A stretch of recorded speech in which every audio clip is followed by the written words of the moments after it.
नमस्कार, स्वागत है आप सभी का हेल्दी इंडिया पर। मैं हूं आपके साथ अनु सिंह।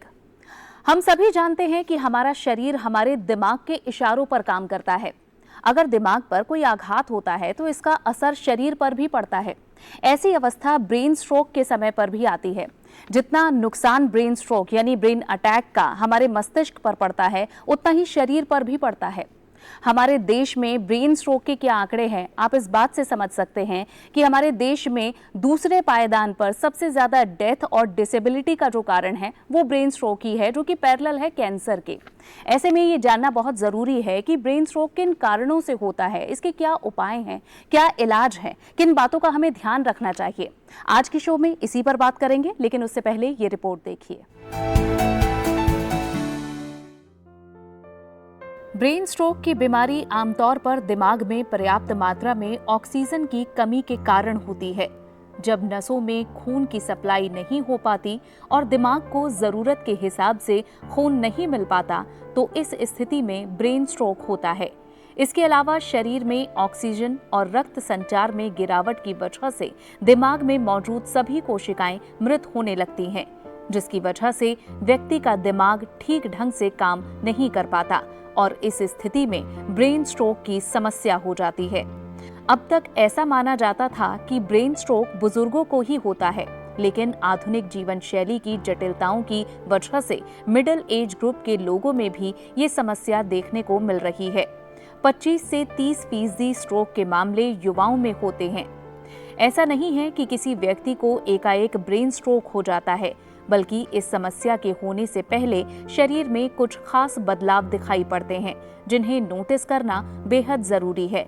ब्रेन स्ट्रोक से पहले व्यक्ति को शरीर में बहुत ज्यादा कमजोरी महसूस होती है। व्यक्ति को चलने फिरने में लाचारी का अनुभव होता है। मरीज को बात करने में असुविधा होती है या बात के दौरान जुबान लड़खड़ाने लगती है और मुंह से शब्द साफ नहीं निकलते। अगर रोगी में लक्षण दिखने के 3 घंटे के अंदर ही उसे इलाज मिल जाए तो स्थिति को गंभीर होने से रोका जा सकता है।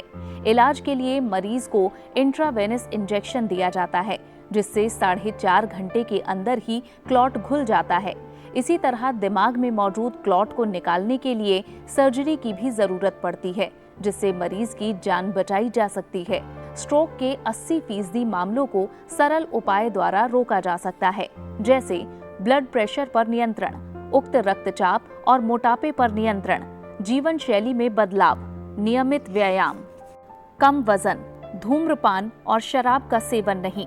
ब्रेन स्ट्रोक के प्रति अगर सतर्कता नहीं बरती गई तो यह जीवन बदल देने वाला स्ट्रोक भी साबित हो सकता है।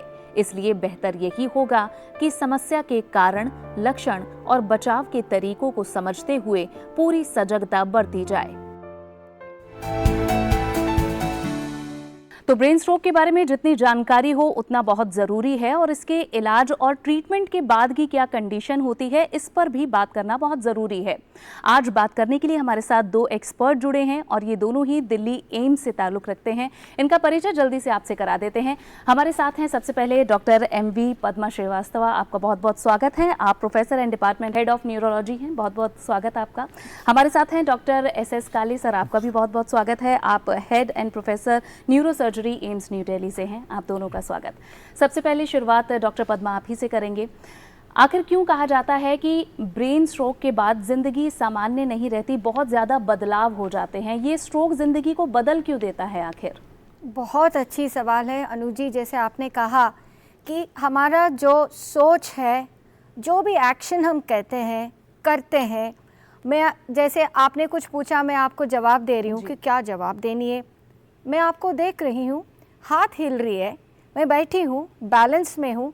ये सारे चीज़ जो ऑटोमेटिकली जो हो रहे हैं, इसके बारे में हम सोचते भी नहीं है। पर ये सारा कमांड सेंटर तो एक ही है, हमारा मेजर कंप्यूटर हमारा ब्रेन है। इसकी कमांड से ही ये सारा एक्शंस अपने आप आसानी से विथ क्लैरिटी, विथ अलार्सिटी हो रही है। तो जब खून की रफ्तार किसी वजह से रुक गई, माने कि खून की नलियाँ बंद हुआ या खून की नली फटी, तो और जो ऑक्सीजन और ग्लूकोज जो हर सेकंड चाहिए होगा वो नहीं पहुंच पाई, तो वो हिस्सा ब्रेन हमारा डैमेज हुआ। तो जो भी वो कमांड कर रही है वो फंक्शन एकदम से ख़त्म हो जाती है।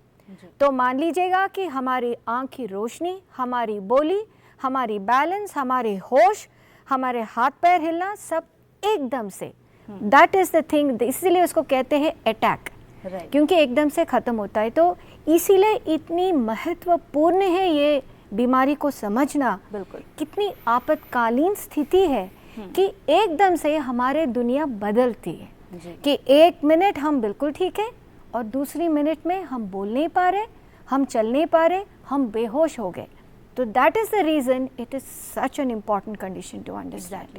और जैसा डॉक्टर पद्मा ने कहा है यहाँ पर डॉक्टर कि जिस तरह से ये अटैक एकदम से होता है, लेकिन क्या ये बीमारी भी एकदम से होती है या फिर ये बहुत सारे कारणों से मिलकर आगे बढ़ती रहती है, जिसके बारे में हमें अवेयर होने की ज़रूरत है? तो क्या ये बीमारी भी एकदम से होती है, अटैक तो एकदम आता है? जो फ़र्क पड़ता है दिमाग में कुछ हिस्सा काम ना करने से, वो फ़र्क तुरंत पड़ता है, और उसके पीछे कई सारे कारण होते हैं जो कई महीनों से या सालों से चल रहे होते हैं। कुछ रिस्क फैक्टर्स हैं, उनको हम रिस्क फैक्टर्स बोलते हैं कि जिन मरीज़ों में या जिन लोगों में ये रिस्क फैक्टर्स हैं उनमें स्ट्रोक होने की संभावना ज़्यादा होती है। जैसे ब्लड प्रेशर की बीमारी होना, डायबिटीज़ की बीमारी होना, कुछ खून की बीमारियाँ होना। तो ये सब चीज़ें चल रही होती है कुछ साल से, उनमें जो बदलाव लाती हैं ये बीमारियाँ खून की नलियों में। तो जो खून की नस दिमाग को ब्लड सप्लाई कर रही है, ऑक्सीजन पहुंचा रही है, ग्लूकोज पहुंचा रही है, उसमें बदलाव आ जाता है। तो या तो उसमें खून चलना बंद हो जाता है या वो किसी और रीज़न की वजह से फट सकती है। Okay, exactly. और जैसा कि डॉक्टर काले ने बताया, डॉक्टर पद्मा, की बहुत सारे कारण बहुत महीनों से चल रहे होते हैं, वो मुख्य कौन से कारण हैं? और दूसरा ये भी कि पहले कहा जाता था कि बुजुर्गों की अमूमन बीमारी है, लेकिन अब इसमें युवा भी बहुत ज़्यादा संख्या में इससे ग्रसित हो रहे हैं। तो क्या कुछ कारण इसमें कंट्रीब्यूट करते हैं? इसको वी कैन डिवाइड इट। एक है जो हम मॉडिफाई नहीं कर सकते, भगवान ने दिया है, फुकतना पड़ेगा, इसके हमें कुछ कर नहीं पाएंगे। वो है जैसे आपने कहा उम्र जी, एज जैसे जैसे जैसे बढ़ती है ये रिस्क भी बढ़ता है और हम अभी तक कम उम्र के नहीं हो सकते, राइट। दूसरा है जो रेस है, जेंडर है, कुछ जेनेटिक कॉजेस है, तो वो जीन्स वगैरह अभी बदलने की शक्ति हमारे पास है नहीं, तो दोस आर नॉन मॉडिफाइबल। उसके बारे में हम बात नहीं करेंगे। Important is modifiable, that means जिसको हम प्रिवेंट कर सकते, जो अगर पकड़ में आए तो उसको हम ट्रीट कर सकते। तो वो सबसे महत्वपूर्ण कारण है हाइपरटेंशन या हाई ब्लड प्रेशर।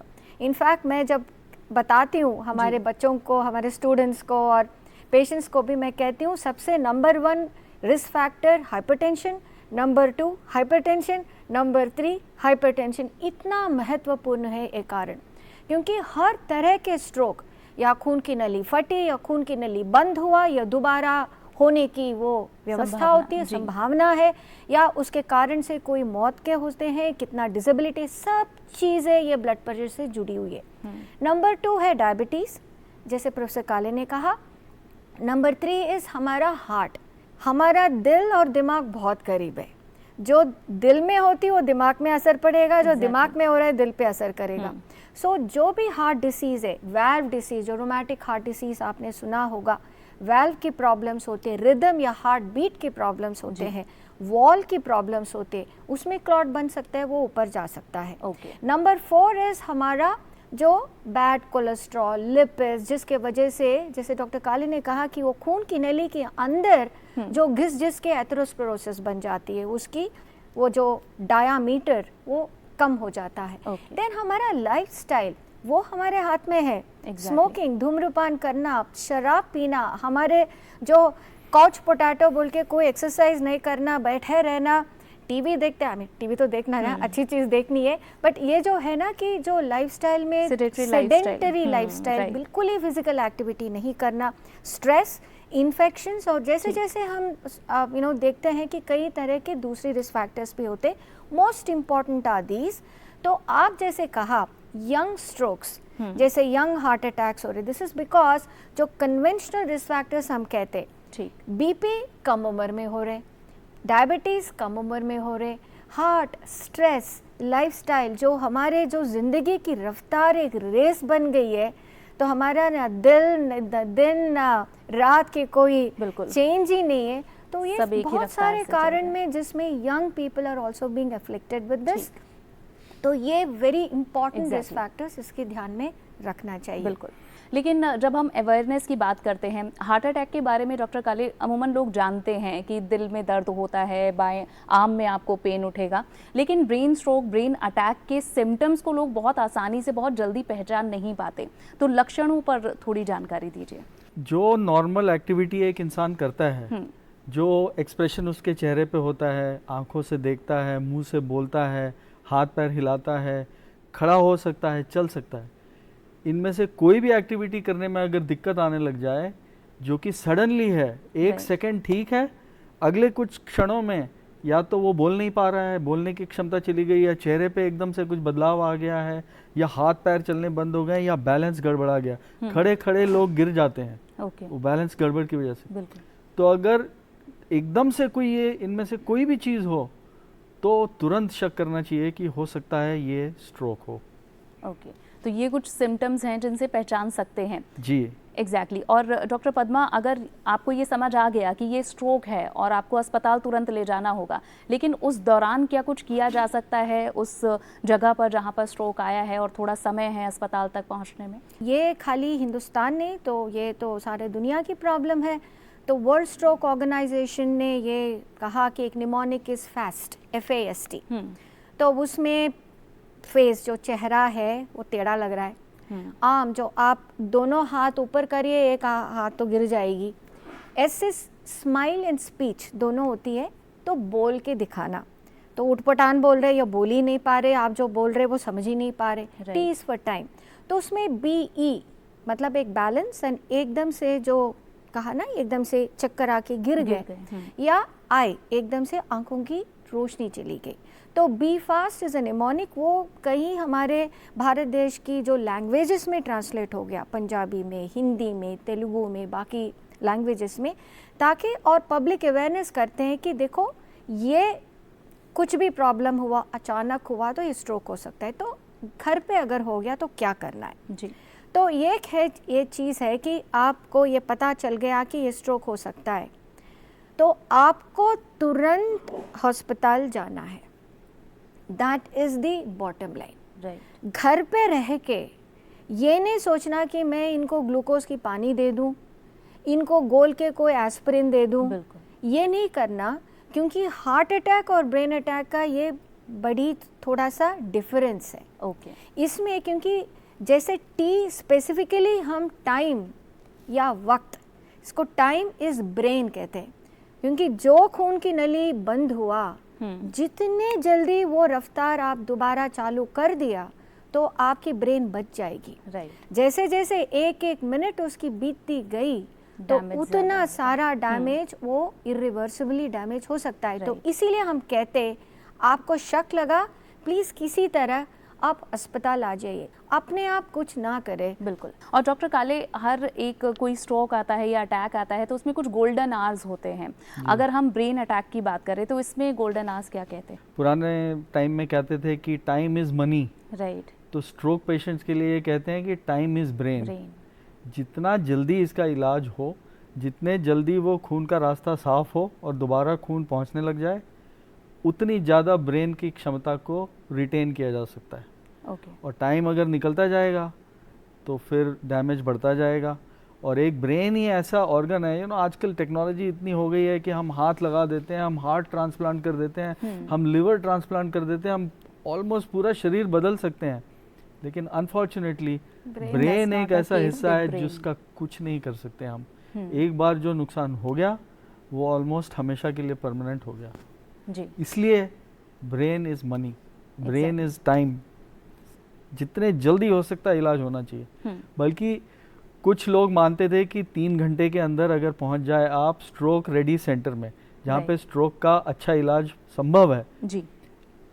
कुछ लोग कहते हैं कि 60 मिनट्स, 60 मिनट के अंदर पहुंच जाना चाहिए, और जितने जल्दी इलाज हो उतना अच्छा। ये जो स्ट्रोक है इसका असर सिर्फ दिमाग पर ज़्यादा पड़ता है या शरीर पर ज़्यादा पड़ता है, या फिर क्या रेशियो इसका रहता है, या फिर टाइम इसमें भी अहमियत रखता है? बहुत सारे हिस्से दिमाग के ऐसे होते हैं जिससे अलग अलग कंट्रोल होते हैं शरीर के। हाथ उसके लिए एक हिस्सा है, पैर चलाने के लिए एक हिस्सा है, लिप्स, होठ, आंखें, ये सब चलाने के लिए अलग अलग हिस्से हैं। बोलने की ताकत के लिए एक अलग हिस्सा है, होठ चलाने का अलग है, लेकिन बोलना, लैंग्वेज, जो ग्रामर, या इस पेन को पेन कहना है, इस टेबल को टेबल कहना है, इस चीज़ के लिए अलग हिस्सा है। तो डिपेंड करता है कि कौन सा खून का रास्ता बंद हो गया है और क्या वो बढ़ता जा रहा है। अच्छा। अभी एक छोटी आर्टरी, फिर दूसरी आर्टरी, फिर तीसरी आर्टरी, तो अलग अलग हिस्से हो सकते हैं अफेक्ट और डैमेज बढ़ सकता है। इसलिए जितना जल्दी हो सके उतना जल्दी अस्पताल पहुंचे, जितना जल्दी हो सकता है वो अस्पताल उतने जल्दी इलाज की कोशिश करें, बिल्कुल, ताकि जितना ज़्यादा ब्रेन को बचाया जा सके उतना मरीज़ का फ़ायदा।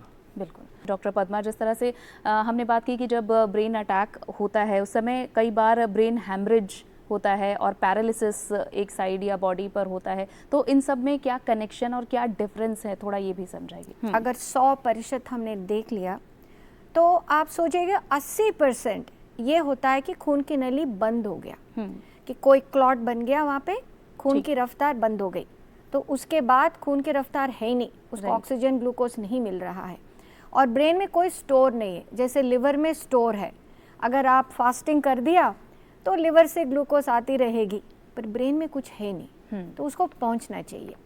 तो वो 80% है। और जैसे आपने कहा कि टाइम इज़ ब्रेन में ये है कि 4.5 घंटे के अंदर अंदर अगर सही वक्त में आपने चले गए और ये पकड़ में आ गया कि हमारे टेस्ट के ज़रिए कि ये नली में क्लॉट है, तो वो हम एक इंट्रावीनस के जरिए एक क्लॉट बस्टिंग ड्रग, थ्रोम्बोलिसिस कहते हैं, उसको हम चालू कर देते हैं। अगर क्लॉट बहुत बड़ा है, बड़ा सा नली ब्लॉक है, तो एक वायर डाल के उसको निकाल भी सकते हैं। तो वो 4.5 घंटे से 24 घंटे तक ये काम हम कर सकते हैं। ओके। पर अगर 24 घंटे के बाद आ गया तो ये नली भी काम नहीं करेगी। 4.5 घंटे के बाद आ गया तो आपको ये जो इंट्रावीनसली जो आसानी से जो क्लॉट की रिमूव करने की दवाई दे सकते वो नहीं दे सकते, इसलिए टाइम इज ब्रेन। ओके। ना दूसरा जो 20% है जहाँ पे खून की नली फट गई, राइट, ब्रेक हो गया, तो इसे रप्चर।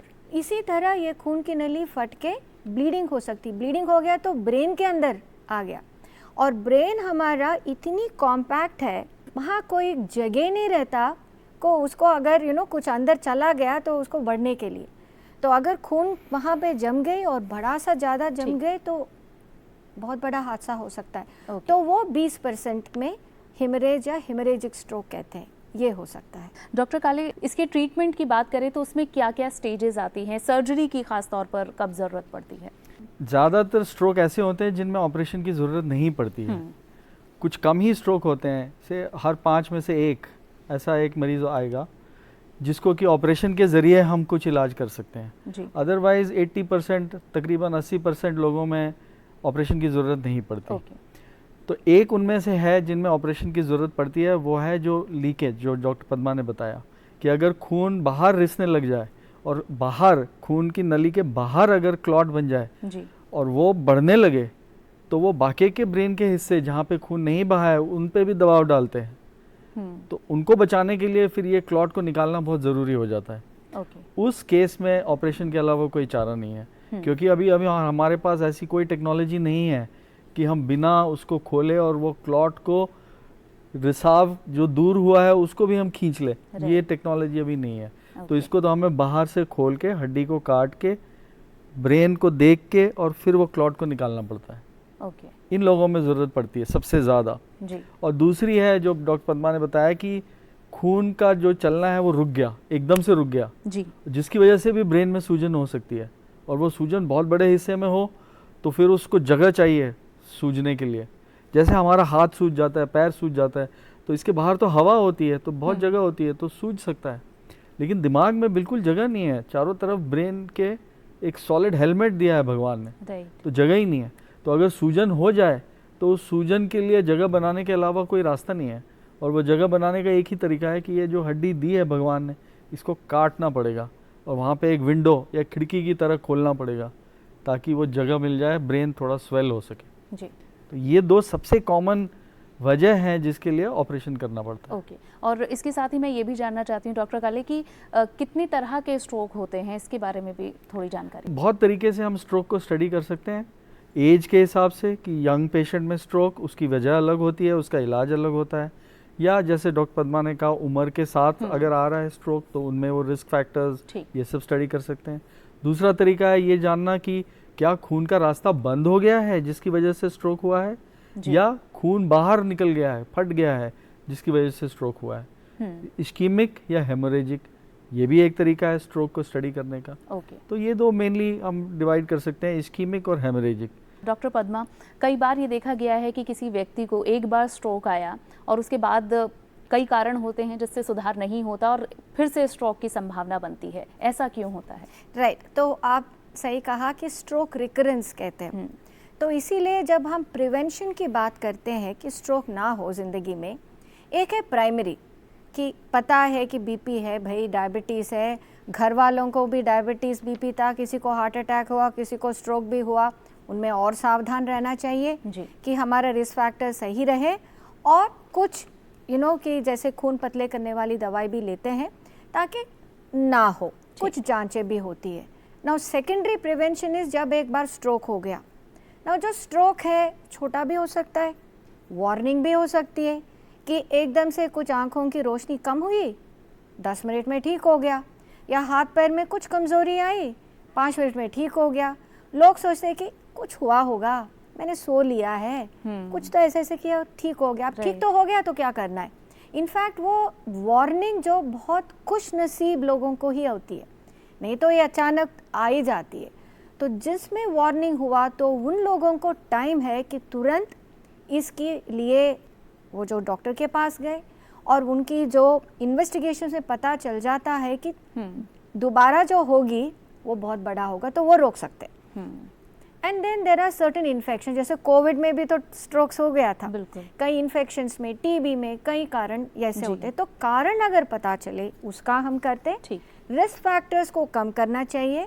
लोग क्या कहते हैं जनरली, बीपी का पता चल गई, बीपी का इलाज शुरू कर दिया, बीपी ठीक हो गया, इलाज बंद हो गई, बीपी तो नॉर्मल हो गया, हम क्यों खाएं, गरम दवा है, कुछ गरम होते है कुछ ठंडा होता है। तो these are myths. Other thing is जो खून पतले करने वाली दवाई देते हैं वो कभी ले लिया, उससे थोड़ा सा कोई साइड इफेक्ट्स हुआ तो डॉक्टर के पास नहीं जाते, बिल्कुल अपने आप बंद कर देते। So self medication, non compliance of things, risk factors को नहीं कंट्रोल करना, और आपकी जो टाइप ऑफ स्ट्रोक, अगर आपकी जो स्ट्रोक हुआ क्योंकि क्लॉट हार्ट में है पर आप खून पतले करने वाली दवाई कुछ और दे रहे, या खून की नली बहुत बड़ी, इसमें रफ्तार कम है तो इसको खोलना पड़ता है स्टेंट डाल के, जैसे हार्ट अटैक में भी स्टेंट डालते हैं तो ऐसे ही स्टेंट होती है सर्जरी, उसमें भी हम डॉक्टर काले के पास भेजते हैं सर्जरी के लिए ताकि वो बड़े बड़े जो खून की नलियां बंद हो रही उसको ओपन करे। ये सब करना पड़ता, अगर ये नहीं किया तो दोबारा पता नहीं चला, इसके बारे में ध्यान नहीं है। और अक्सर मोस्ट इम्पॉर्टेंट कॉज अनु यही होती है कि दवाई जो बताया वो छोड़ देते हैं, नॉन कंप्लायंस एंड लाइफस्टाइल को बदलते नहीं है, बिल्कुल, and that would be very very common causes of a stroke recurrence. Doctor काले, ब्रेन स्ट्रोक होने के बाद अगर आपको पैरालिसिस हुआ तो क्या वो रिवर्सिबल है? क्या फ़र्क पड़ा और कितना फ़र्क पड़ा, ये दो चीज़ें जानना बहुत ज़रूरी है कि पहले कैसे थे और स्ट्रोक के बाद क्या हुआ। तो स्ट्रोक की वजह से क्या क्या नुकसान हुआ। अब उनमें से कुछ नुकसान तो वापस हो सकते हैं, मेहनत करनी पड़ती है, फिजियोथेरेपी है, रिहैबिलिटेशन है, स्पीच थेरेपी है, अलग अलग तरह की थेरेपी सपोर्ट सिस्टम्स बने हुए हैं जिसकी वजह से काफ़ी हद तक मरीज की मदद हो सकती है। चाहे भले ही 100% रिकवरी ना हो, लेकिन मरीज को ये सिखाया जा सकता है कि जो भी डिसेबिलिटी है उसके साथ किस तरह से ज़िंदगी को अच्छी तरह से जी सके वो। तो इसके लिए जो फिज़िकल मेडिसिन एंड रिहैबिलिटेशन एक डिपार्टमेंट है, या न्यूरो रिहैबिलिटेशन एक उसमें स्पेशलिटी है कि सिर्फ स्ट्रोक के बाद या न्यूरोलॉजिकल प्रॉब्लम के बाद जिन मरीज़ों को नुकसान हुआ है उनको किस तरह से रिहैबिलिटेट किया जाए, उनकी मदद कैसे की जाए। तो वो डिपार्टमेंट का रोल बहुत इम्पॉर्टेंट हो जाता है, क्योंकि हम तो डायरेक्ट इलाज करते हैं, दवाइयाँ दी, ऑपरेशन किया, उसके बाद एक ना एक दिन तो घर जाना होगा मरीज़ को। लेकिन ये लोग जो हैं रिहैबिलिटेशन, ये घर में भी मरीज़ की मदद कर सकते हैं। न्यूरो रिहैबिलिटेशन का शायद उतना ही बड़ा रोल है ट्रीटमेंट में जितना कि फिजिशियन या सर्जन का है। बिल्कुल, बहुत ज़रूरी है। इसके अलावा बहुत से लोगों को भूलने की बीमारी है, इस तरह की भी दिक्कतें आने लगती है, स्पीच से रिलेटेड भी प्रॉब्लम्स होती हैं, तो क्या इस पर भी काम किया जा सकता है? हर तरीके से मरीज की मदद की जा सकती है। उसकी याददाश्त कैसे इम्प्रूव की जाए, उसको बोलना कैसे, दोबारा बहुत सारे लोग बोलना भूल जाते हैं। हाँ। लिटरली उनको बच्चों की तरह फिर से सिखाना पड़ता है कि इसका नाम ये है, इस चीज़ को ये कहते हैं, ऐसे बोलना है, वैसे बोलना है, करना पड़ता है। या हाथ पैर चलाना भूल जाते हैं, कैसे चलना, तो उसकी मदद करना, व्हील चेयर का सपोर्ट देना, उनको बताना कि बिस्तर से व्हील चेयर पे कैसे आना है, व्हील चेयर से वापस बिस्तर पे कैसे जाना है, ये सब चीज़ें सिखानी पड़ती हैं। ऐसा नहीं कि कोई मदद नहीं होती, एक बार पैरालाइज हो गया तो हो गया, कुछ नहीं हो सकता, ऐसा नहीं है। बहुत सारी चीज़ें अवेलेबल हैं जिससे मरीज़ की हालत में कंसिडरेबल इम्प्रूवमेंट हो सकता है और वो ज़िंदगी को जितनी अच्छी तरह चाहे उतनी अच्छी तरह जी सकता है। डॉक्टर पद्मा, क्या कुछ रेशियो है कि किन लोगों के सिम्टम को दोबारा से वापस पहली ज़िंदगी बनाया जा सकता है? अगर दिक्कत स्ट्रोक के बाद हो गई तो कितने % लोग हैं जो वापस पहले जैसी ज़िंदगी पा सकते हैं? बहुत सारे इफ्स एंड बट्स है। तो अगर आपकी उम्र कम है, आपके चांसेस ज़्यादा है जनरली जी। जैसे अगर 90 साल में स्ट्रोक हुआ, 45 साल में स्ट्रोक हुआ, तो 45 साल में स्ट्रोक उनकी तो ऑलमोस्ट पूरी तरह फंक्शनल एबिलिटी, मतलब as useful member in the society, we always say integrate into the society, ये ज़्यादा पॉसिबिलिटी है। बिल्कुल। And that's not a rocket science to understand. उसके अलावा the type of a stroke, अगर एक आधा हिस्सा डैमेज हुआ या 5% डैमेज हुआ, तो 5% डैमेज वाले ना के बराबर है, बिल्कुल ठीक हो जाएंगे, बिल्कुल जो काम पहले कर रहे वह कर लेंगे। पर अगर आधा हिस्सा डैमेज हुआ तो कोशिश ये होगी कि वो इंडिपेंडेंट हो जाए। कोशिश ऑफ रिहैब जितना जल्दी और जितना तेज और जितना कंटिन्यूस रहेंगे उतनी इम्प्रूवमेंट अनु maximum is to continue for 6 months, थोड़ा थोड़ा 2 years। तो ये जो इम्प्रूवमेंट की रफ्तार पहले बहुत तेज आती है, तो इसमें बहुत ज़्यादा कोशिश हमको करनी है। बिल्कुल। तो after that it sort of becomes less and less. और इसी वजह से हम ये बात कह रहे थे डॉक्टर काली कि ये स्ट्रोक ऐसा है जो ज़िंदगी बदल देता है। तो ऐसे में अब समय कम बचा है, आप कुछ हमारे दर्शकों को कुछ टिप्स देना चाहते हैं कि ये अवस्था कितनी गंभीर है, तो किन चीज़ों का ध्यान रखें? पहले तो अवेयरनेस होनी चाहिए कि ये एक सीरियस बीमारी है, पहली अवेयरनेस।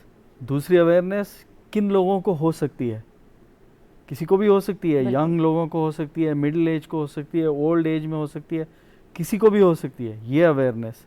तीसरी अवेयरनेस कि कुछ ज़िंदगी में बदलाव करने से इससे बचा जा सकता है बहुत हद तक। तो वो क्या है जो बदलाव करने हैं? लाइफस्टाइल ठीक करनी है, स्ट्रेस कम करना है, स्मोकिंग बंद करनी है, धूम्रपान बिल्कुल बंद करना है, शराब का सेवन बंद करना है, रेगुलर एक्सरसाइज करनी है, वज़न ठीक रखना है, वगैरह वगैरह। चौथी चीज़, अगर कोई बीमारी आपको है, पता है कि ये बीमारी है और वो एक रिस्क फैक्टर है स्ट्रोक के लिए, जैसे ब्लड प्रेशर, डॉक्टर पद्मा के लिए मैं फिर से कहूँगा blood pressure blood pressure blood pressure, फिर डायबिटीज़। तो अगर ये 4 में से कोई भी बीमारी है आपको, तो उसको कंट्रोल करना और हमेशा कंट्रोल में रखना वो बहुत ज़रूरी है। तो अवेयरनेस, अपने बारे में जानकारी, लाइफस्टाइल में चेंजेस, और अगर कोई बीमारी है तो उसका सही वक्त पे और लंबा इलाज, ये चारों चीज़ें अगर हो तो बहुत हद तक इस बीमारी से बचा जा सकता है। एग्जैक्टली। डॉक्टर पद्मा, आप इसमें कुछ ऐड करना चाहेंगी, कुछ टिप्स हमारे दर्शकों के लिए? सारे बहुत महत्वपूर्ण चीज़ें डॉक्टर काले ने ऑलरेडी बताया है, तो मैं ये ऐड करना चाहती हूँ कि भगवान ने एक सुपर कंप्यूटर दिया हमको, इससे बड़ा कंप्यूटर दुनिया में है नहीं। दूसरी चीज़, हमारे लिए बिगेस्ट वेपन हमारे पास है, वो भी हमारा मस्तिष्क है। सोचे तो कुछ भी कर सकते, तो सोच अच्छी है तो हम अच्छे करेंगे, बिल्कुल। सोच ठीक नहीं है तो हम बर्बाद हो जाएंगे, बिल्कुल। तो ये समझ लीजिएगा कि ये एक ऑर्गन है जिसके लिए भगवान ने नेचुरल हेलमेट इसी ले दिया है, तो इसलिए इसको सावधानी से हम देखभाल करें, तो जैसे भी कोई भी हमारी उम्र हो, हम भूलने की प्रॉब्लम नहीं होगी, हम सही रहेंगे, हाथ पैर चलती रहेगी, हम बोलते रहेंगे, हम अच्छी तरह रहेंगे। तो दैट इज़ मोर इम्पॉर्टेंट कि लंबा जीना ही नहीं, सही तरीके से हमको जीना है। उसके लिए दिमाग बहुत ज़रूरी है। So please take care of your brain. बिल्कुल, बहुत हमें पूरी उम्मीद है कि हमारे दर्शकों को ये चीज़ें बहुत प्रेरित करेंगी और एक अच्छा लाइफस्टाइल रखें और स्वस्थ जीवन ही एक अच्छा जीवन है, इसे ज़रूर अख्तियार करें। आप दोनों का बहुत बहुत शुक्रिया हमारे साथ जुड़ने के लिए। डॉक्टर पद्मा, डॉक्टर काले, बहुत बहुत धन्यवाद समय देने के लिए। धन्यवाद। तो ये बीमारी ऐसी है जिससे बचा भी जा सकता है। एक अच्छा लाइफस्टाइल, हेल्दी जीवन अगर हम जीते हैं तो बहुत सारी बीमारियों से हम बच सकते हैं और इन्हीं में से एक ब्रेन स्ट्रोक, जिसे ब्रेन अटैक भी कहते हैं, इससे भी बचा जा सकता है। फिलहाल के लिए बस इतना ही। हमारी पूरी टीम को दीजिए इजाज़त। नमस्कार।